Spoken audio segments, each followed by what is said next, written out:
Bismillahirrahmanirrahim. Assalamualaikum warahmatullahi wabarakatuh. Kami dari kelas E, Prodi Manajemen Bisnis Syariah, Fakultas Ekonomi dan Bisnis Islam, semester 1. Video ini dibuat untuk memenuhi tugas ujian akhir semester dari mata kuliah Matematika Bisnis yang diberikan oleh dosen pengampu kami, yaitu Ibu Yulistia Devi, SEM, SAK. Kami dari kelompok 6 akan memperkenalkan diri terlebih dahulu.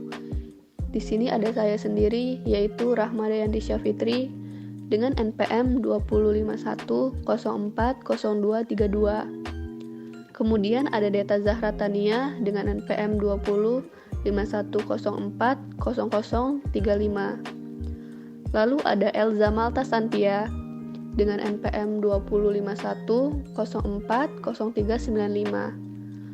Ada juga Melin Agustin dengan NPM 20510400334. Dan yang terakhir ada Fiska Karenza dengan NPM 20510400295. Baiklah, di sini kami ditugaskan untuk menjelaskan materi mengenai penerapan derivatif dalam ekonomi beserta elastisitas dan fungsi biayanya. Terdapat beberapa poin dari materi ini yang akan kami jelaskan. Poin pertama yaitu pengertian elastisitas permintaan dan penawaran. Lalu poin kedua yaitu elastisitas harga dari permintaan yang akan dijelaskan oleh saya sendiri, Rahmadayanti Syafitri. Poin yang ketiga yaitu elastisitas silang dari permintaan yang akan dijelaskan oleh Deta Zahra Tania. Poin yang keempat yaitu elastisitas pendapatan dari permintaan yang akan dijelaskan oleh Elza Malta Santia. Poin yang kelima yaitu elastisitas harga dari penawaran yang akan dijelaskan oleh Fiska Karenza. Dan poin yang terakhir yaitu fungsi biaya yang akan dijelaskan oleh Melin Agustin. Baiklah, langsung saja kami akan memulai menjelaskan poin-poin dari materi yang akan diawali oleh penjelasan dari saya mengenai pengertian elastisitas permintaan dan penawaran dan juga elastisitas harga dari permintaan. Penerapan derivatif dalam ekonomi. Yang pertama, ada pengertian elastisitas permintaan dan penawaran. Konsep koefisien elastisitas secara umum didefinisikan sebagai perubahan persentase suatu variabel terikat atau dependent variable sebagai akibat adanya perubahan persentase suatu variabel bebas atau independent variable. Jika konsep elastisitas ini diterapkan pada fungsi permintaan, berarti kita ingin mengukur perubahan persentase jumlah yang diminta oleh konsumen sebagai akibat adanya perubahan persentase pada harga barang itu sendiri dari variabel-variabel bebas lain yang mempengaruhi secara parsial. Hal ini disebut dengan elastisitas permintaan. Apabila hal serupa diterapkan pada fungsi penawaran, berarti kita ingin mengukur perubahan persentase jumlah yang ditawarkan oleh produsen sebagai akibat adanya perubahan persentase pada harga barang itu sendiri dan variabel-variabel bebas lain yang mempengaruhinya secara parsial. Hal ini yang disebut dengan elastisitas penawaran. Kemudian, elastisitas permintaan terdiri dari 3 macam, yaitu elastisitas harga dari permintaan, elastisitas silang dari permintaan, dan elastisitas pendapatan dari permintaan. Elastisitas penawaran hanya terdiri dari 1 macam, yaitu elastisitas harga dari penawaran. Kemudian ada elastisitas harga, yaitu elastisitas yang dikaitkan dengan jumlah harga barang itu sendiri. Rumus elastisitas permintaan yaitu elastisitas permintaan sama dengan perubahan jumlah permintaan per perubahan harga barang dikali harga mula-mula per jumlah permintaan mula-mula, atau elastisitas permintaan sama dengan persen perubahan jumlah permintaan dibagi persen perubahan harga barang. Lalu ada macam-macam elastisitas harga permintaan dan penawaran. Kurva yang pertama yaitu inelastis sempurna. Garis busur titik D sejajar dengan garis tegak titik P, yang berarti E sama dengan 0. Kurva yang kedua yaitu inelastis, garis busur titik D dari 30 ke 50 garis tegak titik P, yang berarti E kurang dari 1. Kurva yang ketiga yaitu elastis uniter. Garis busur titik D dari 40 ke 40 garis tegak titik P, yang berarti E sama dengan 1. Kurva yang keempat yaitu elastis. Garis busur titik D sejajar dengan titik Q ke 40 garis tegak titik P, yang berarti E lebih besar dari 1. Dan kurva yang kelima yaitu elastis sempurna. Garis busur titik D dari 50 sejajar dengan 20 garis tegak titik P, yang berarti E sama dengan tak terhingga. Kemudian ada contoh soal dari elastisitas permintaan, yaitu pada saat harga 4 juta, jumlah barang yang diminta 30 unit. Kemudian harga turun menjadi 3.600.000. Jumlah barang yang diminta 60 unit. Pertanyaannya, besar nilai koefisien elastisitasnya adalah. Jadi penyelesaiannya seperti ini. Diketahui perubahan jumlah permintaan sama dengan 60 dikurang 30 sama dengan 30 unit. Lalu perubahan harga sama dengan 4 juta dikurang 3.600.000 sama dengan 400.000. Lalu harga mula-mulanya sama dengan 400 dikali jumlah permintaan mula-mula sama dengan 30. Yang ditanya elastisitas permintaannya. Jadi elastisitas permintaan sama dengan 30 per 400 dikali 4.000 per 30. Kemudian elastisitas permintaan sama dengan 4.000 dibagi 40, yang hasilnya 10. Jadi diperoleh nilai elastisitas permintaannya yaitu 10.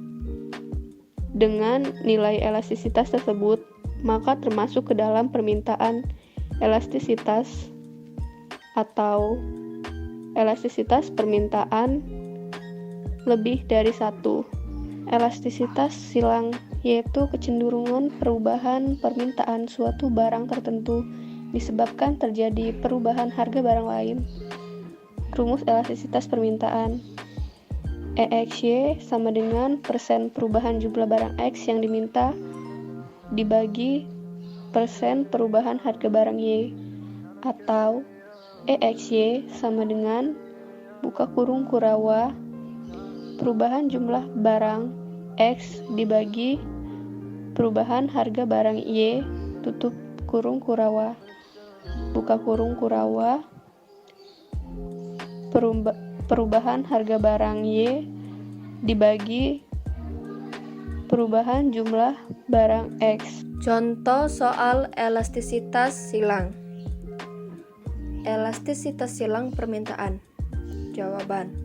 Diketahui X motor, Y mobil, delta Q sama dengan 120 unit dikurang 90 unit sama dengan 30 unit.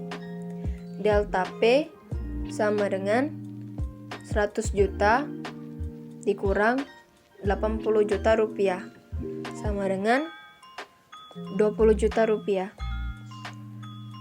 PY sama dengan 80 juta. QR sama dengan 90 unit. EXY delta Q X delta PY QX sama dengan 30, 20, 80 per 90, 3 per 2, 9 per 8 sama dengan 1,69. Dikarenakan 1,69 lebih besar daripada 0 dan merupakan barang substitusi, maka apabila harga mobil naik, maka permintaan jumlah mobil akan menurun, sehingga permintaan motor akan meningkat. Di sini saya akan menjelaskan tentang elastisitas pendapatan. Jadi, elastisitas pendapatan adalah kecenderungan perubahan permintaan yang disebabkan oleh perubahan pendapatan masyarakat. Ini rumus elastisitas pendapatan, yaitu elastisitas pendapatan sama dengan perubahan jumlah barang per perubahan pendapatan dikali pendapatan per jumlah barang. Di sini diketahui jumlah elastisitas pendapatan besar dari satu itu disebut barang mewah. Jika elastisitas pendapatan lebih kecil dari 0 disebut barang interior. Dan jika 0 kecil dari elastisitas pendapatan itu kecil dari satu itu disebut barang normal. Dengan catatan, elastisitas pendapatan jangka panjang lebih besar dari jangka pendek disebut dengan kumulatif. Selanjutnya, contoh elastisitas pendapatan. Di sini diketahui pada saat pendapatan per bulannya sebesar 1 juta, Anton membeli sate sebanyak 4 kali sebulan. Tahun berikutnya, ada kenaikan pendapatan per bulan menjadi Rp 1.500.000 dan Anton membeli sate sebanyak 10 kali sebulan. Pertanyaannya, berapakah elastisitas pendapatannya? Jawab, di sini diketahui perubahan jumlah barangnya dari 10 ke 4 menjadi 6 dan perubahan pendapatan dari 1.500.000 ke 1 juta menjadi 500.000. Pendapatan awalnya 1 juta dan jumlah barangnya 4. Di sini menggunakan rumus elastisitas pendapatan sama dengan perubahan jumlah barang per perubahan pendapatan dikali pendapatan per jumlah barang, sehingga 6 per 500 dikali 1 juta per 4 hasilnya 6 juta per 2 juta sama dengan 3. Jadi bisa disimpulkan jadi besar elastisitas pendapatan sebesar 3. Maka sate merupakan barang superior atau mewah.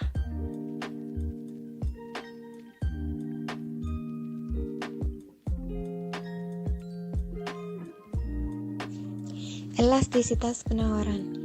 Pengaruh perubahan harga terhadap besar kecilnya jumlah barang yang ditawarkan atau tingkat kepekaan perubahan jumlah barang yang ditawarkan terhadap perubahan harga barang.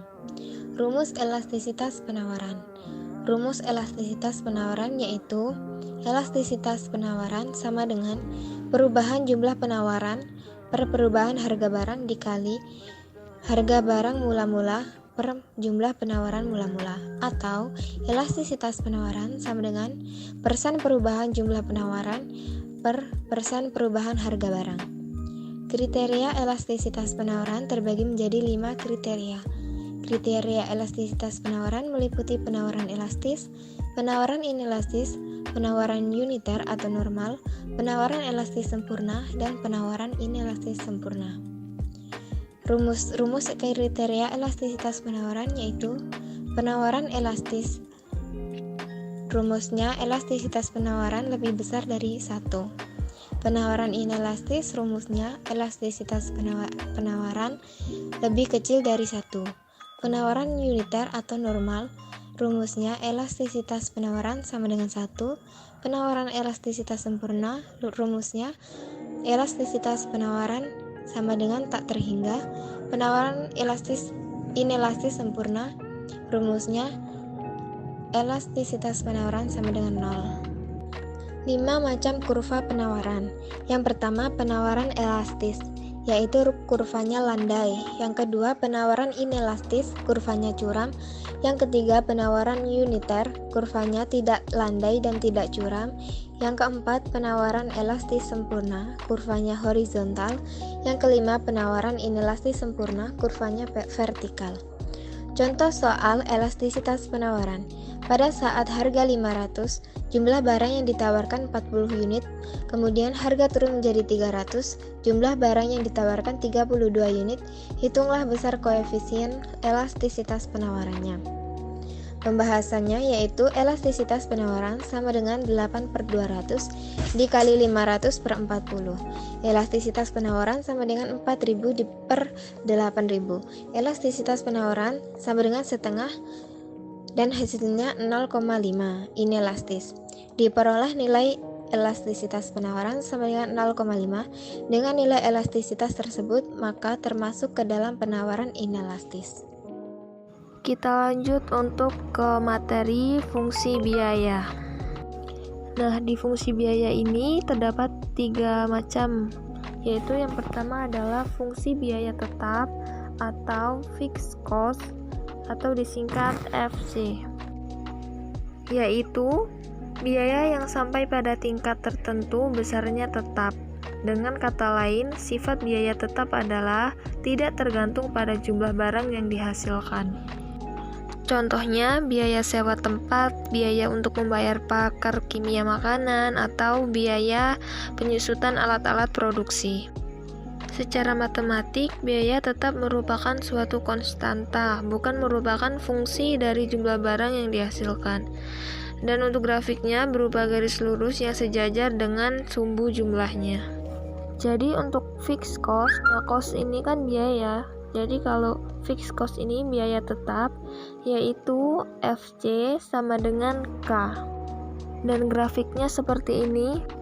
Yang mendatar adalah sumbu Q, dan yang tegak ini adalah sumbu C atau cost atau biaya.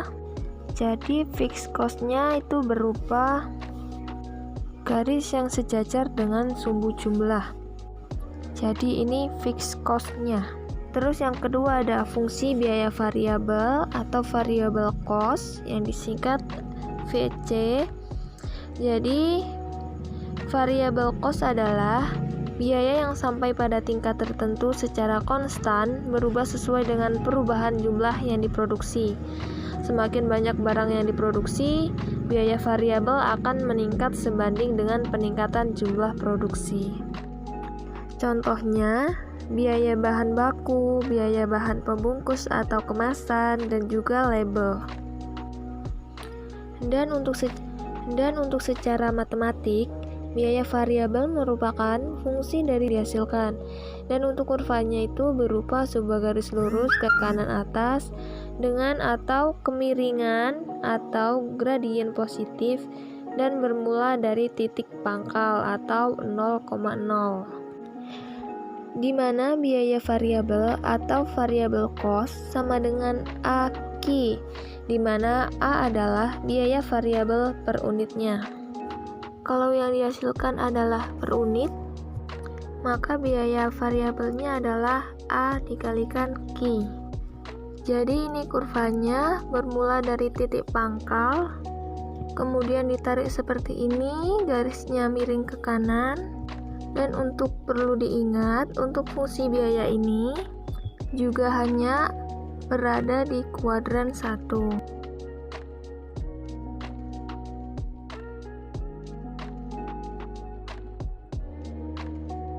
Terus yang ketiga ada fungsi biaya total atau total cost.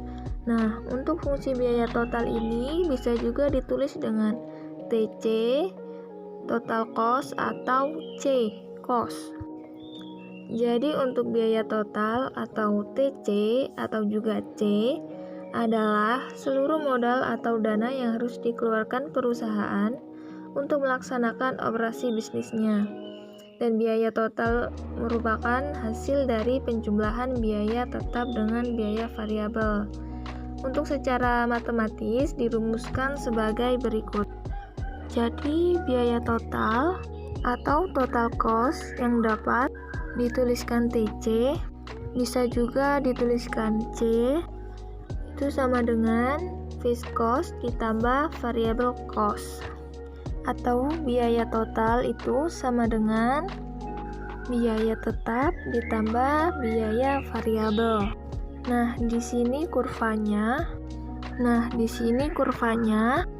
Ini yang sejajar dengan sumbu jumlahnya adalah fixed cost, biaya tetap, sedangkan yang bermula dari titik 0 ini adalah variable cost.